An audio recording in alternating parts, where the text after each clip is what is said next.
আজকে আমরা পড়ব বেসিক ইলেকট্রিসিটির পার্ট 4। আর হয়তো একটা বা খুব বেশি হলে দুটো ক্লাস লাগবে আমার বেসিক ইলেকট্রিসিটি শেষ করতে। তোমাদের আইটিআই এর যারা স্টুডেন্ট আছো তাদের জন্যই মূলত এই ভিডিওগুলো করা। তো আজকের টপিক হচ্ছে আমাদের insulating materials and electrical conductor. আমরা সাধারণত যে সমস্ত পদার্থগুলো দেখি চোখে, সেগুলোকে আমরা ইলেকট্রিক্যাল কন্ডাক্টিভিটি অনুযায়ী অর্থাৎ তড়িৎ পরিবহনের ক্ষমতা অনুযায়ী আমরা মোট 3 ভাগে ভাগ করতে পারি। হ্যাঁ, তাহলে মেটেরিয়ালসকে আমরা ইলেকট্রিক্যাল কন্ডাক্টিভিটি তড়িৎ পরিবহনের ক্ষমতা অনুযায়ী they are classified into 3 kinds such: 1 নম্বর কন্ডাক্টর, 2 নম্বর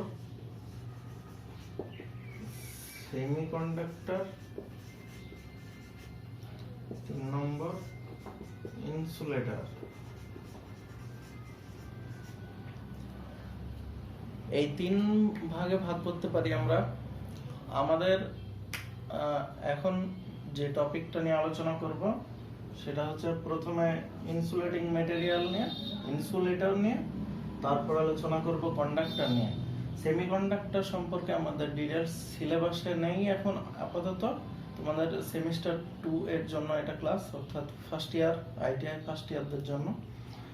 তো আইটিআই ফার্স্ট ইয়ারদের জন্য পড়তে হবে insulating materials and as well as conductor. এটা মূলত ডেরিভেশন বা এই জাতীয় কিছু নেই, এখানে কোনো কিছু প্রমাণ করতে হয় না, এটা মূলত মেমোরাইজড করতে হয়। এই জন্য আমি ক্লাসের নেওয়ার সাথে সাথে তোমরা নোট করতে থাকবা এবং সেগুলো মেমোরাইজড করবা। তো ফার্স্ট হচ্ছে ইনসুলেটিং ম্যাটেরিয়াল, আমরা আলোচনা করি। তো এই পদার্থগুলোকে আমরা কেমন একটু এক্সাম্পলের মাধ্যমে যদি দেখি, এগুলোর এক্সাম্পল যদি নিই আমরা, এক্সাম্পল তাহলে কন্ডাক্টরের এক্সাম্পল কি হতে পারে? অ্যালুমিনিয়াম, কপার, নিকেল, লোহা। এগুলো হচ্ছে ইলেকট্রিক্যাল কন্ডাক্টিভিটি এদের বেশি। সেমিকন্ডাক্টরের এক্সাম্পল মনে রাখবা জার্মেনিয়াম এবং সিলিকন অ্যান্ড জার্মেনিয়াম। এইগুলো হচ্ছে আমাদের জেডি না,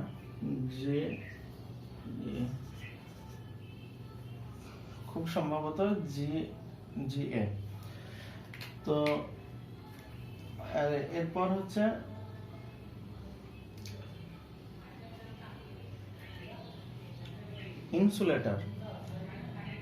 ইনসুলেটর সম্পর্কে যেগুলো জানবো সেটা হচ্ছে এর ইলেকট্রিক্যাল কন্ডাক্টিভিটি নেই, অর্থাৎ এ তড়িৎ পরিবহন করতে পারে না।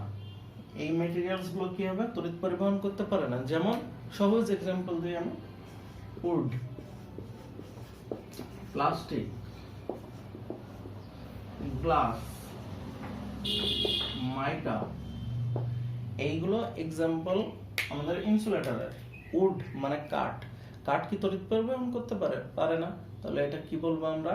ইনসুলেটর বা it is a insulating material. Plastic, glass মানে কাঁচ। তো এই হচ্ছে আমাদের ইনসুলেটর এর এক্সাম্পল। তো আমরা ডিসকাস করব, একটু বড় করে ডিসকাস করব ইনসুলেটিং ম্যাটেরিয়াল।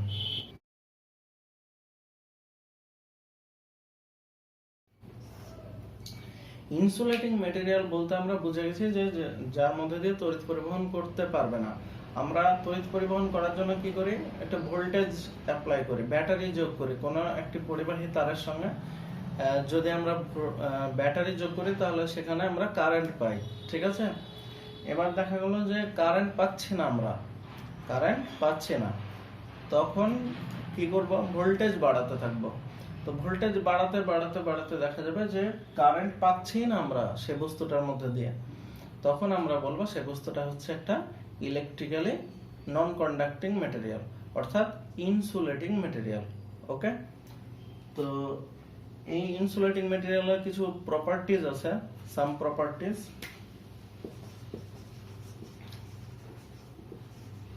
প্রপার্টিজ গুলো একটু দেখতে হবে। এই প্রপার্টিজ গুলোর মধ্যে মেন যে কয়েকটা আমি বলছি, যেমন এর স্পেসিফিক রেজিস্ট্যান্স, অর্থাৎ রো রেজিস্ট্যান্সের পড়েছিলাম না আমরা, রো সমান, মানে সূত্রটা ছিল যে আর সমান রো ইনটু এল বাই এ। এই রো কে কি বলা হয়েছিল? Specific resistance. তাহলে রো সমান হয় আর ইনটু এ বাই এল। এই স্পেসিফিক রেজিস্ট্যান্সের মান প্রপার্টিজ 1 বলে। এই স্পেসিফিক রেজিস্ট্যান্সের মান একটা ইনসুলেটরের ক্ষেত্রে অনেক অনেক বেশি, অনেক অনেক বেশি, ঠিক আছে। তারপরে 2 নম্বর যদি বলি আমরা, তাহলে এর দেখতে পাবো যে ডাইইলেকট্রিক স্ট্রেংথ এর ভালো। তারপরে ডাইইলেকট্রিক স্ট্রেংথের বেশ আছে। আর তোমার আরেকটা ভালো প্রপার্টি যে এই ইনসুলেটিং ম্যাটেরিয়াল গুলো, মানে এদের তাপমাত্রা, চাপ, বায়ুর চাপ, বায়ু প্রবাহ বা আদার্স ফিজিক্যাল প্রপার্টির সঙ্গে সামঞ্জস্যতা না। তাপমাত্রার পরিবর্তন যদি করো তুমি, তাহলে এর প্রপার্টিজের কোনো পরিবর্তন হবে না, অর্থাৎ এটা নন কন্ডাক্টিং ম্যাটেরিয়াল থেকে কন্ডাক্টিং ম্যাটেরিয়ালে কনভার্ট হতে পারে না। হ্যাঁ, তো এই সমস্ত প্রপার্টিজ গুলো রয়েছে আমাদের ইনসুলেটিং ম্যাটেরিয়ালের ক্ষেত্রে। এরপরে আমরা চলে যাব যে ক্লাসিফিকেশন অফ ইনসুলেটরস, অর্থাৎ ইনসুলেটরের শ্রেণী বিভাগ। হ্যাঁ, তো আমি একটু বোর্ড আউট করব এবং বোর্ড আউট করার পরে তোমাদের কাছে ফিরে আসছি। আচ্ছা, এখানে আমরা পড়বো যে ইনসুলেটরের ভাগ। প্রথম ভাগ পড়বো আমরা according to state. According to state অর্থাৎ পদার্থের অবস্থা অনুযায়ী। পদার্থের অবস্থা আমরা জানি সাধারণত 3 অবস্থার পদার্থ হয়, সলিড, লিকুইড অ্যান্ড গ্যাসেস। তো সলিড ইনসুলেটর আছে, লিকুইড ইনসুলেটর আছে, আর গ্যাসেস ইনসুলেটর আছে। সলিড ইনসুলেটরের এক্সাম্পল হচ্ছে, সলিড ইনসুলেটরের এক্সাম্পল হচ্ছে wood, glass, plastic etcetera. Liquid ইনসুলেটরের এক্সাম্পল হচ্ছে ট্রান্সফরমার অয়েল, ট্রান্সফরমারের মধ্যে যে অয়েলটা ইউজ করা হয়, রেজিন। গ্যাসেস ইনসুলেটরের মধ্যে হচ্ছে মেনলি এয়ার বায়ু, হ্যাঁ, hydrogen, nitrogen, as well as inert gas. Inert gas আমরা কাদেরকে বলি? ইনার্ট গ্যাস আমরা তাদেরকে বলি যেগুলো হচ্ছে নিষ্ক্রিয় গ্যাস, যেগুলো পড়েছিলাম পর্যায় সারণীর 18 নম্বর শ্রেণীতে রয়েছে। যে গ্যাসগুলো মানে এক্সাম্পল যেমন হিলিয়াম, নিয়ন, আর্গন, জেনন, রেডন, এগুলো হচ্ছে আমাদের ইনার্ট গ্যাসের মধ্যে পড়ে। সেগুলো গ্যাসেস ইনসুলেটর হিসেবে আমরা ইউজ করি। আচ্ছা, এরপরে আমরা ইনসুলেটিং ম্যাটেরিয়ালকে আরো একভাবে ভাগ করতে পারি। সেগুলো হচ্ছে টেম্পারেচার বেসিসে, অর্থাৎ এক একটা ইনসুলেটর এক এক রকম টেম্পারেচার সহ্য করতে পারে, অর্থাৎ টেম্পারেচারের সহন ক্ষমতা অনুযায়ী আমরা ইনসুলেটরকে বেশ কয়েকটা ভাগে ভাগ করতে পারি। সেগুলো নিয়ে আমরা আলোচনা করবো এরপরে। তো দেখো, আমি আবার একটু বোর্ড আউট করে আসছি। আচ্ছা, এখানে আমরা পড়বো টেম্পারেচারের সহন ক্ষমতা অনুযায়ী ইনসুলেটর শ্রেণী বিভাগ। এখানে দেখো 7টা ভাগে ভাগ করা আছে। কয়টা? 7টা। এগুলোর ক্লাসগুলো এমনভাবে ভাগ করা আছে যে টেম্পারেচারের অ্যাকর্ডিং ক্লাস ওয়াই এর মধ্যে যে সমস্ত ইনসুলেটরগুলো পড়বে সেগুলো 90 ডিগ্রি সেন্টিগ্রেড পর্যন্ত এই টেম্পারেচার সহ্য করতে পারবে। Class A 105 degree centigrade, class E 120, class B 130, class F 155, class H 180 and class C above 180, অর্থাৎ 180 ডিগ্রি সেন্টিগ্রেডের উপরে যেগুলো থাকবে, যে ইনসুলেটর গুলো কাজ করতে পারে, সেগুলোকে আমরা বলবো ক্লাস সি এর অন্তর্ভুক্ত।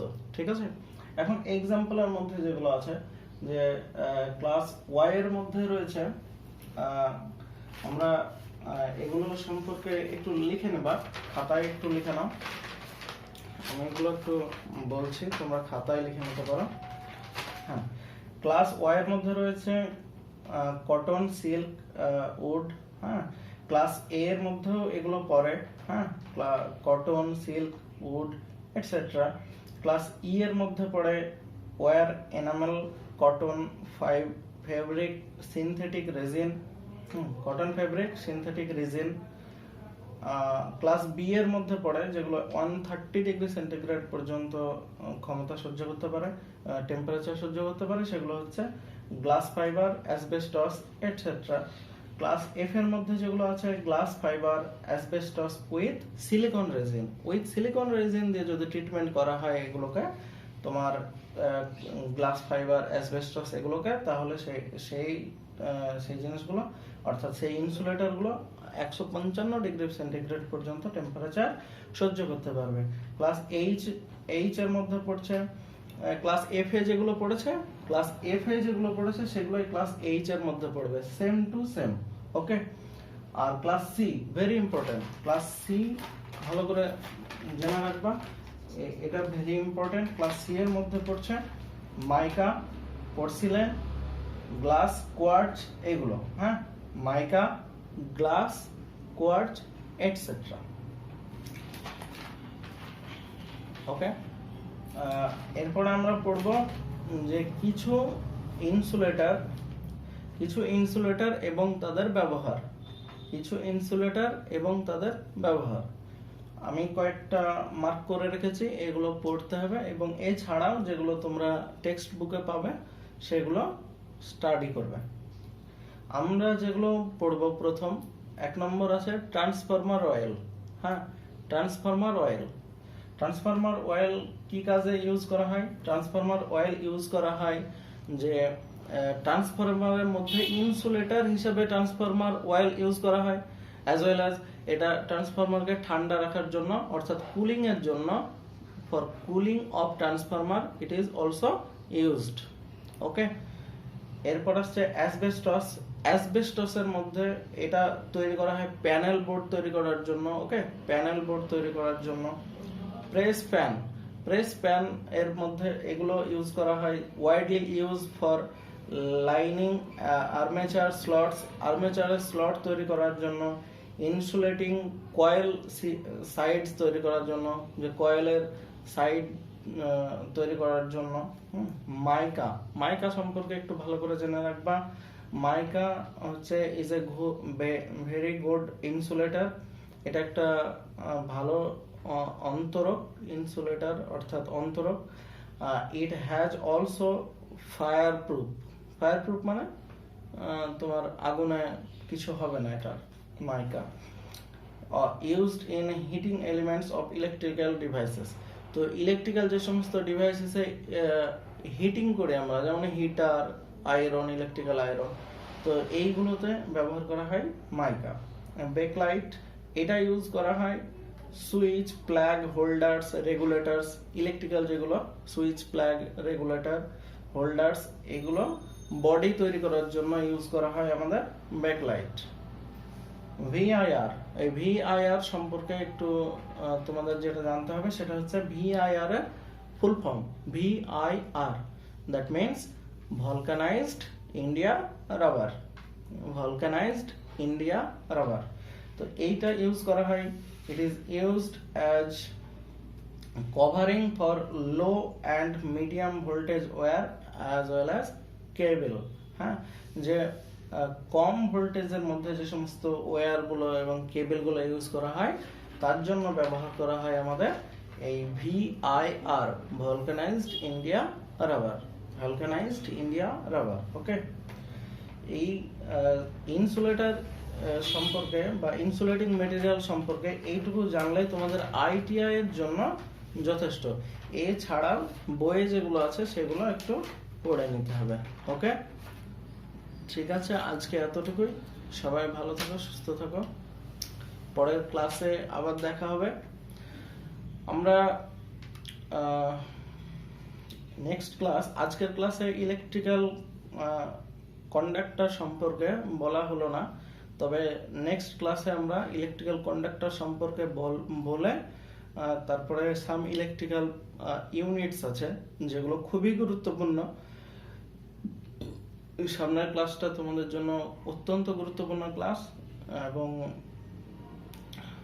সম্ভবত লাস্ট ক্লাস, যদি হ্যাঁ থিওরিটিক্যাল লাস্ট ক্লাস, কিন্তু এরপরে একটা প্রবলেমের জন্য একটা ক্লাস হবে, হ্যাঁ একটা ভিডিও আপলোড হবে, সেই প্রবলেমের ভিডিওটা লাস্ট ভিডিও হবে বেসিক ইলেকট্রিসিটি।